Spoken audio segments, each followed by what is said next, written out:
আসসালামু আলাইকুম, সবাই কেমন আছেন? আজকে আমাদের মুসলিমদের জন্য অনেক বড় একটা খুশির দিন। সবারই তো খুশি থাকার কথা।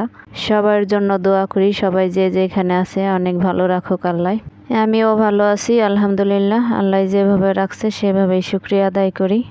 সকালে ঘুম থেকে উঠে নামাজ পড়ে বিছনাপাতি ঠিক করে চলে আসলাম একটু রান্না করার জন্য। আজকে যদিও অনেক বড় একটা খুশির দিন, কিন্তু আমার মনটা একটু খারাপ। এই জন্য তেমন বেশি কিছু রান্নাবাড়া করব না, হালকা পাতলা একটু রান্নাবাড়া করব। আমার হাজব্যান্ড যেহেতু দেশের বাইরে থাকে, ওইখানে কালকে ওদের ঈদ গেছে, তো কালকে ওর শরীরটা খুব বেশি খারাপ ছিল, এই জন্য রান্নাবাড়াও করতে পারে নাই, খেতেও পারে নাই। ওই কথাটা ভেবে ভেবেই আমার আর সারাদিন ভালো লাগে নাই। তারপরেও আমার কাছে আমার মেয়েটা আছে, এই জন্য ওর কথা ভেবে আমি অল্প কিছু রান্নাবাড়া করলাম। মোটামুটি আজকে একটু সুস্থ, আজকে একটু বের হইতে পারছে, তো এখন একটু ভালো লাগতেছে। আচ্ছা, কেউ কি বলতে পারবেন যে বড় ছেলেদের প্রতি এত অবহেলা মা বাবাদের কিসের জন্য আসে?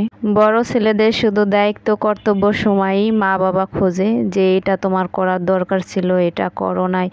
এই কথাগুলো না বলার জন্য লোকজনের অভাব হয় না। আসলে সত্যি কথা যেটা যেটা ন্যায্য কথা, এই কথাটা না বলার কেউ থাকে না। এরকম কেন পৃথিবীটা? এতদিন শুধু শুনে আসছি মানুষের মন ভাঙলে নাকি মন ভাঙার বিচার পায় না।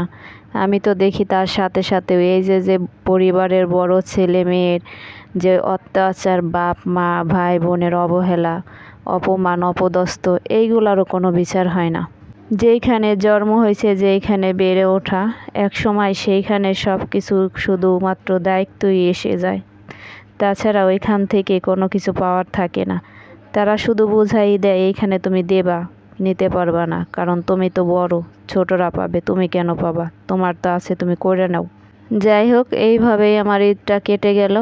হাজব্যান্ড অসুস্থ থাকলে আমার মনে হয় না কোনো স্ত্রী মন খুলে আনন্দ করতে পারবে, সে যত ভালো পরিবেশই থাক না কেন। সবাই আমাদের জন্য দোয়া করবেন। ভিডিওটি দেখার জন্য ধন্যবাদ।